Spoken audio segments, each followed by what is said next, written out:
खुलुमबाय गोजोन फुंबिलि बयनिसिमबो गिबियावनो दैमारि बड' निउस चेनेलनिफ्राय नोंथांमोनखौ बरायनानै लाग्रोनाय जाबाय। दिनै आं गोदान भिडिअ लानानै फैलायबाय। मिजिंथियो नोंथांमोना आंनि भिडिअखौ जोबजासिम नायलांगोन।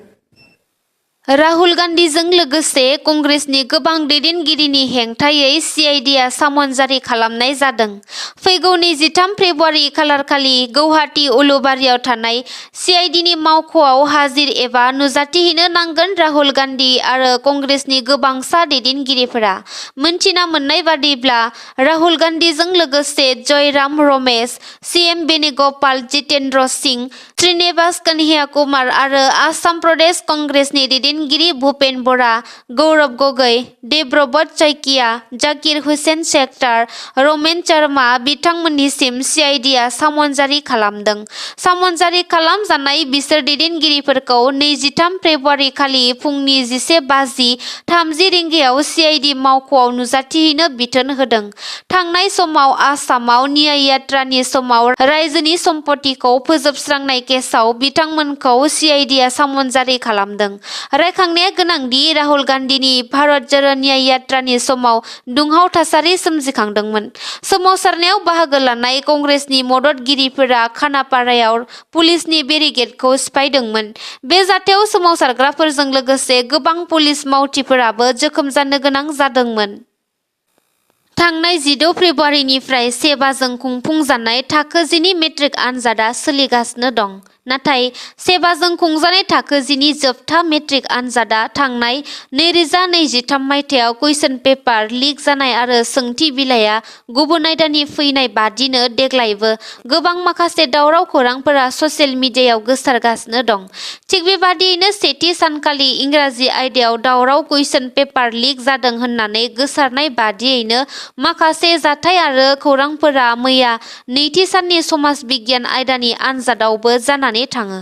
मोनथिना मोननाय बादिब्ला मैया समाज बिगियान आयदानि सोंथि बिलाइनि सोलाय गोरलै बिगियान आयदानि सोंथि बिलाइसो फैदों। क'क्राझार सोहोरनि साखाथियाव थानाय DN हिम्मत सिंगा फरायसालि आनजाद मिरुआव। बे जाथायखौ बै समावसो मिथिनो मोनो जेब्ला आनजादसालियाव आनजाद सामलायगिरि आरो फोरोंगिरिफोरा सोंथि बिलाइखौ फरायसाफोरनो राननानै होनो थाखाय आखायाव लायो। बे गुबुन आयदानि सोंथि बिलाइ फैनायखौ लानानै फरायसाफोर आरो फरायसाफोरनि दिथागिरिफोरा गोख्रों हेंथा होनायजों लोगोसे सोंथि खालामो जे आसाम सोरखार आरो सेबाया जाय समाव गोख्रों जेबो जेंना गैयाजासे आनजाद खुंगोन होननानै फोसावखानाय जादोंमोन। नाथाय बेबादि गोहैलो एबा बिबान गैयि बादि माबोरै बिबानगिरिफोरा आनजाद खुंगासिनो दं होननानै। बे जाथायखौनो लानानै बिटिसिनि सोलोंथाइ बिफाननि बिथोनगिरि जगदीश प्रसाद ब्रह्मआ मोनसे गोनां बाथ्रा फोरमायना होयो दि जेब्ला आनजाद मिरुआव सोंथि बिलाइया समाज बिगियान आयदानि सोलाय गोरलै बिगियान आयदानि सोंथि बिलाइखौ नुदोंमोन अब्ला लोगो लोगोनो सोंथि बिलाइनि सिंनि पेकेटखौ खेवाब्लानो पुलिस थानासिम दैथायहरनाय जायो आरो 5 मिनिट लेटहै एबा गोबाव जादोंब्लाबो आनजादखौ गोदान समाज बिगियान आयदानि सोंथि बिलाइखौ लाबोना आनजादखौ खुंफिननाय जायो। गुबुन फारसेथिंजाय मैयानि समाज बिगियान आयदानि आनजाद जाफुबाय थानाय समावनो फरायसाफोरनो सोंथिफोरनि फिननाय जगायनानै होनो नाजानायनि थाखाय सासे 4 ग्रेडनि मावथिआ पुलिस बिफानजों हमजादों।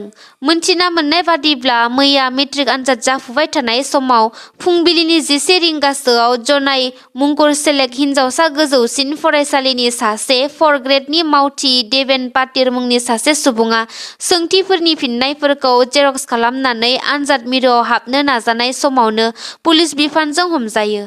पुलिस बिफाना बे आयेन बेरेखा खामानिजों सोमोन्दो थानाय देबेन पाटिरजों लोगोसे जेरक्स खालामनाय कम्पिउटार गलानि मावफारिया धीराज दुवारा, जनाय कलेज गोजौ फरायसालिनि फोरोंगिरि पद्म कुली आरो गाहाय थाखोनि हेफाजाबगिरि लीलाधर पायेंखौ हमनानै लानानै थाङो। बर'नि दोंसे मेथाइखौ खौरां बिजोंफोराव नोंथांमोना एसे एनैबाबो खोनाखाबाय जानो हागौ। सोरबा खोनाखाबायब्ला सोरबाया मेगनाव निजोरा बोहैदों बा सोरबाया बर' हारिनि बागै गोथौ बाथ्रा सानफ्लांदों जानो हागौ। थिग बेबादिनो बर'नि सासे बिर जोहोलाव रन्जन दैमारी एबा जायखौ डियार नाब्ला मुं होननानै बुङोब्लाबो बर' माहारिनि जों साफ्रोमबो सिनायखायो नङासै?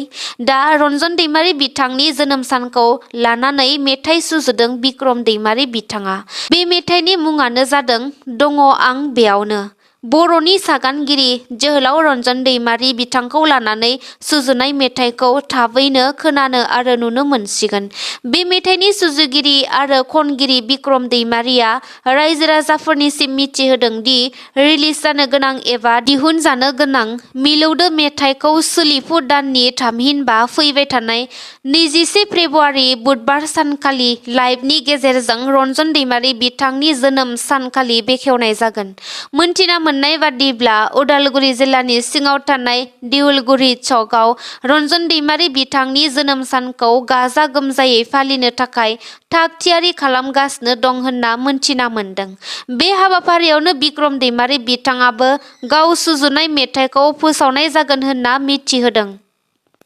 इउपिपिएल दोलोआव सुबुंनि बाना बोहैदों। 1 नं परबतजरा बियाबनि टिपकाइ भिसिडिसिआव इउपिपिएल दोलोनि जयनिं हाबाफारि। कक्राझार जिल्लानि परबतजरा महकुमानि सिङाव थानाय टिपकाइ भिसिडिसिनि गुवार फोथाराव मैया इउपिपिएल दोलोनि जयनिं हाबाफारि खुंनाय जायो। बे जयनिं हाबाफारिखौ दैदेनो परबतजरा जिल्ला इउपिपिएलनि लेङाइ आफादगिरि जहरलाल ब्रह्मआ आरो बे जयनिं हाबाफारियाव बिपिएफ हान्जानिफ्राय आरो गुबुन गुबुन दोलोनिफ्राय इउपिपिएल दोलोनि खामानि मावनायखौ मोजां मोननानै गासै 150 निख्रुइबो बांसिन रायजो राजाफोरा हाबफैदों। बे मेलाव गाहाय आलासि महरै मिरु इउपिपिएलनि गाहाय नेहाथारि राजु नार्जारि आरो आयत कसिम मण्डल, अफजार हक सरकार बिथांमोनजों लोगोसेनो गोबां सोद्रोमाफोरा बाहागो लायो। बे हाबाफारियाव मिरु इउपिपिएलनि गाहाय नेहाथारि राजु नार्जारि बिथाङा बाहागो लानानै बिपिएफ दोलोनि सायाव बुंदों दि बिपिएफनि रोदाखौ जेरावबो बुखुनानै गारहरनाय जादों। गुबुन गुबुन ओनसोलफोराव थांनानै बिपिएफनि रोदा थानायफोरखौ बुखु गारहरगासिनो दं आरो बिपिएफखौ लाथिख' खालामनायनि मोनसे प्रसेसबो लागासिनो दङ आरो फैबाय थानाय एमपि बिसायख'थिनि उनाव जोंनि बड'लेण्ड ओनसोलावहाय नांगोल हान्जा एबा बिपिएफनि मावथिफोरखौ नागिरनानै मोननाय नंलिया होननानै बुंदों। मानो होनब्ला गुबुन गुबुन ओनसोलफोराव थांनानै बिपिएफ दोलोनि रोदाखौ बुखुना गारनानै इउपिपिएल दोलोखौ स्ट्रं जाखाबाय बा देरहाखाबाय बेखौ इसारा होदों राजु नार्जारि बिथाङा। गुबुन फारसेथिंजाय बिपिएफ दोलोनि थाखायबो गोजोनथाव एबा मोजां खौरां। कक्राझार जिल्लानि कंग्रेस दोलोनि गोख्रों दैदेनगिरिफोरा मैया बिपिएफआव जइन जादों। कंग्रेसनि दैदेनगिरि एबा गाहाय नेहाथारि आफादगिरि लोगो आफादगिरिया बिपिएफ दोलोआव हाग्रामा महिलारीनि बिपिएफ दोलोखौ मोजां मोननानै बिथांजों गोरोबफैबाय। मख'जाथावदि कंग्रेसनिफ्राय एमपि जानो हास्थायग्रा आरो कक्राझार जिल्ला कंग्रेस दोलोनि आफादगिरि प्रानजित बसुमतारी, गाहाय नेहाथारि अफजल खान, लोगो आफादगिरि अमीनुल हक, नेहाथारि महादेव प्रसाद शाह आरो पकिरा ग्राम ब्लक कमिटिनि वर्किं प्रेसिडेन्ट मन'हर हुसेनाबो मैया गरखा सेल बिपिएफनि बानजायनायाव चिरां जिल्लानि बाथौ खेराइ फेमिलि रिजर्टआव हाग्रामा महिलारी बिथांनि नुजाथिनायाव कक्राझार जिल्ला कंग्रेसनि साबा गोख्रों दैदेनगिरिफोरा बिपिएफ दोलोआव हाबफैबाय। बिथांमोननि अनगायैबो फैबाय थानाय बिसायख'थिखौ नोजोर बोनानै बिपिएफ दोलोआ आथिखालाव बिटिसिआव गोख्रों रिजनेल पलिटिकेल पार्टी सोरखार खुंथायाव गैयाब्लाबो लोब लोब हाग्रामा महिलारी दैदेननाय बिपिएफ हान्जायाव माब्लाबा बिजेपिनि दैदेनगिरि माब्लाबा इउपिपिएलनि हेफाजाबगिरिफोरजों लोगोसे आरोबाव मैया कंग्रेस दोलोनि गोख्रों दैदेनगिरि बिथांमोनहाबो बिपिएफ दोलोआव हाग्रामा महिलारी बिथांजों लोगो जाफैनायखौ जों नुनो मोन्दों। मध्य प्रदेश रायजोनि गुना जिल्लायाव मोनसे सोमोनांथाव जाथाया सोराङाव फैदों, जेराव बेरे हान्जानि गाग्लोबनायाव सा 25 सुबुंफोरा गोब्राब जोखोम जादों। मोनथिनो मोननाय बादिब्ला मध्य प्रदेश रायजोनि गुना जिल्लानि सिङाव थानाय कास्तुरी गार्डेनाव अग्रवाल मुंनि मोनसे नखरा फिसाजोनि हाबानि थाखाय थाम थिम खालामगासिनो दंमोन।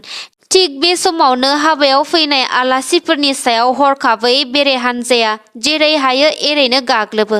बेरे हानजानि गाग्लोबनाय थासारियाव खारखाव खारसि जाथाया सोमजियो, जेराव साद' उन्दै गथ'फोर आरो सा 10 आइजोफोरखौ लाफानानै गासै सा 25 सुबुंफोरा जोखोम जायो, जायखौ जिल्लानि सिभिल देहा फाहामसालिसिम फाहामथायनि थाखाय दैथायहरनाय जायो। बेरेजों जोजानानै सा 3 सुबुंफोरा गोब्राबथार थासारियाव दं, जायखौ आइसिइउआव दोननोबो गोनां जादों होननानै मिन्थिना मोन्दों। आसाम सरकार हाय हाय, नो एसटि नो रेस्ट, बिजेपि सरकार go back, our demand is legal demand, we want land patta, आसा लं लिभ बायदि स्लगान होनानै अख्रां गोमसारहोयो आसा एबा दुलाराय आसाम सान्थालि फरायसा आफादा। गसाइगाव जिल्ला सान्थालि फरायसा आफादनि बानजायनायाव गसाइगाव महकुमा बेंगिरिनि लांगोना मोखाङाव आसाम सान्थालि फरायसा आफादा मैया 3 घन्टानि धरना हाबाफारि लायो। आखाइ आखाइ प्लेकार्ड लानानै धरनानि गेजेरजों सान्थालि हारिनि माखासे दाबि खालामनायनि थांखियानो जादों सान्थालि माहारिखौ थाबैनो एसटि खालामनानै होनाय आरो सान्थालि माहारिनि रावखौ मुलुग दरबाराव सिनायथि होनायजों लोगोसे थांनाय 1992 निफ्राय 1998 मायथाइसिम आरो 2024 मायथाइयाव जानाय हारियारि दाङाबाजियाव जिउ गोमानाय आरो न' बां सिलिंखार जानांनाय नखरफोरनो थाबैनो 5 लाख रांहै सोरखारा अनसुंथाइ होनायजों लोगोसे थांनानै थानायनि राहा खालामनानै होनो थाखाय दाबि दैखांदों। बेराफारसेथिं धरना हाबाफारिनि गेजेरजों दुलाराय आसाम सान्थालि फरायसा आफादा गसाइगाव महकुमा बेंगिरिनि दारै आसामनि गिबि मन्थ्रि ड हिमन्त बिश्व शर्मानिसिम गोसोखां बिलाइ दैथायहरो। दानिया जायफोरा रां दाहार हरो बिथांमोना सांग्रां जानाया मोजांसै। मानो होनब्ला गिबि मन्थ्रि हिमन्त बिश्व शर्मानि गोख्रों बिथोन होनाय बादियै पुलिसआ गोख्रों एक्शन लासिगोन।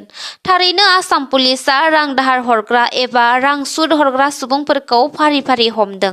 मिन्थिनो हानाय बादिब्ला लखिमपुर जिल्लायाव सा 31 रां दाहार हरग्रा सुबुंफोरखौ गामि गामि न' पुलिसआ थांनानै संदानहैनानै रां दाहार हरग्राफोरखौ हमनाय जाबाय होनना मोनथिना मोन्दों आरो लखिमपुरनि बिहुपुरिया दबखायावबो सा 10 सुबुंफोरखौ हमनाय जादों। आसामनि गिबि मन्थ्रिया थांनाय समाव रायजोनि रां दाहार हरनाय हारिमुखौ बन्द खालामनांगौ होनना फोसावखानाय जादोंमोन।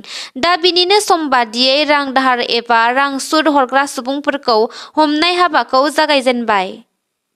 नोंथांमोना आंनि भिडिअखौ नायनानै मोजां मोनदोंब्ला अन्नानै लाइक, शेयार, कमेन्ट आरो साबस्क्राइब खालामनानै होदो। एसेनोसै, गोजोन्थों।